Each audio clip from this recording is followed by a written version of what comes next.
મુન્દ્રા તાલુકાના મુન્દ્રા સીમમાં નંબર 141 પૈકી નાગતલાવાડી વિસ્તારમાં સરકારી પડતર જમીન પર ગેરકાયદેસર દબાણ મકાન બાંધકામ દૂર કરવામાં આવ્યું હતું।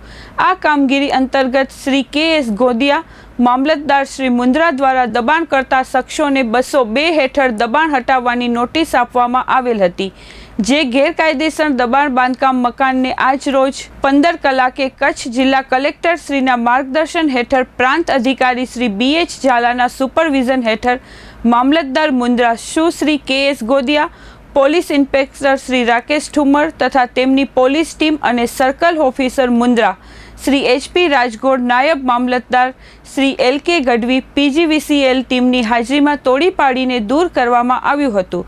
આ કામગીરી બાદ કુલ અંદાજિત વિસ્તાર 317 ચોરસ મીટર અને બજાર કિંમત અંકે ₹47,50,000ની જમીન દબાણ મુક્ત કરીને ખુલ્લી કરાવવામાં આવી હતી, તેમ મુન્દ્રા મામલતદાર સુશ્રી કે.એસ. ગોંદિયા દ્વારા જણાવાયું છે।